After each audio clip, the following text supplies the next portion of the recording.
Okay, now that our web server is configured to accept traffic on port 443, we're going to go ahead and have a look at how this actually works. So the client should be offered to actually sign the certificate. Let's go ahead and type in https://adminmanage.com. Just go ahead and write www. And it's gonna tell me, it's gonna give me the option to sign it. It's not gonna give me the option to sign it.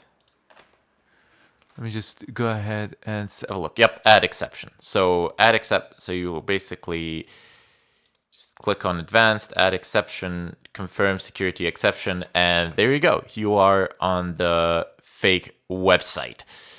So it redirects you there, and this is our Kali server running on this domain. So as long as somebody clicks on sign certificate, they're gonna go here, and they have to sign it because they won't really be able to access. I mean, they're gonna have a ridiculous amount of difficulty. They're gonna have problems accessing the site unless they click sign. Most people click on sign. The sign interfaces are sometimes a little bit more complicated, sometimes a little bit simpler. I think that with Internet Explorer, they're the simplest. With Firefox, they've made it a little bit more difficult. Anyway, now that we have HTTPS connection and the client is actually on our fake website, let's go ahead and create that code which will harvest the credentials for us. Now keep in mind, the following code can be inserted pretty much anywhere. So any site that is cloned, you can inject this code, you can write this code manually into the clone site in the right place, and it will harness the credentials for you. Upon harvesting the credentials, it will actually redirect the user to the legitimate website. So I am still on the fake website on Windows, and I need to do a few modifications here. So ls. Okay, so this is from the previous tries. Let me just go ahead and, well, actually, index.html can stay. Let's go ahead and write it. It's not very long. It's a very small injection that you can create and very convenient. Okay, so you will need the entirety of this code that is written out here, like from top to bottom. It needs to be exactly the same. And on any site, you will have some sort of form where users will be able to log in. So you will have some place where you type in the username and the password, adapt accordingly. And in the form where the username and password are inputted, you will need to add this. So action equals harvester.php method post. Now this harvester is just a arbitrary name. I have named it harvester, but you can name it however you want. So this is basically our site, and this is the script which we will be injecting. And now we need to go ahead and write that script. So just rewrite the code, the HTML code that is here. Basically, just assume that all of this is simply a cloned website. And in the form where you have the username and password, you just inject the action equals harvester.php so that this script would be executed upon the user typing in their credentials. Now I need to create the harvester.php. So harvester.php harvester. Let me just go ahead and check it out. Harvest. Oh, right. It's harvest. Control-Shift-C. Quit. VIM. Harvest.php. Okay. So here we need to create our very, very short PHP script. It doesn't need to be complicated, but the fact that it's not complicated doesn't mean that it's not powerful and that it does not perform, that it will not do what we want it to do. So this is not a tutorial on PHP, but I'm just going to give you a brief shock intro. So we're going to go ahead and create a variable data, and into it we will store the username and password in some sort of format. So underline post, and we're going to go ahead and do this username. the username here needs to match the name over there. So the name over there is username, and the name here is also username. In fact, let me go ahead and open up another terminal for you so that you can actually monitor what it is that I'm doing.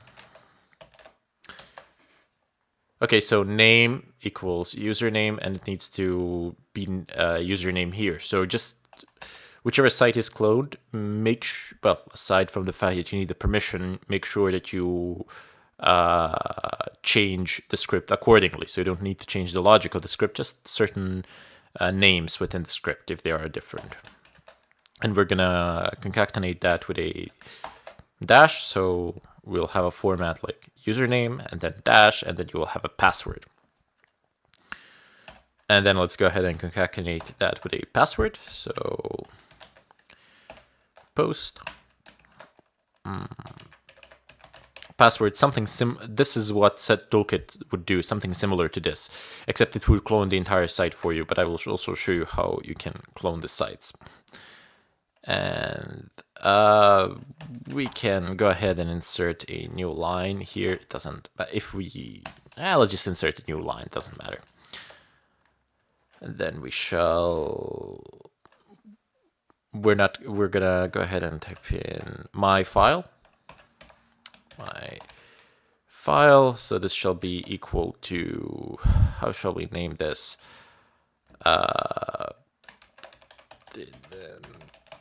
Credentials.txt. It doesn't need to be called credentials.txt. You can name it pretty much whatever you want.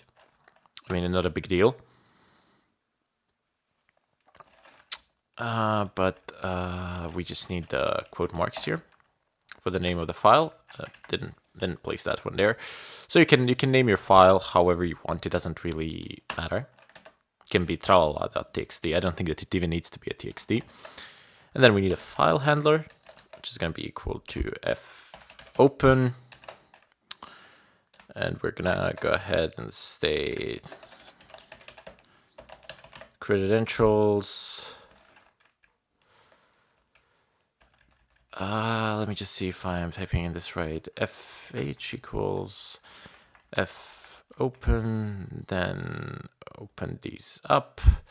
Now let's place a comma here, and then a W here. W is for writing to the file. Or if it cannot open the file, just go ahead and die.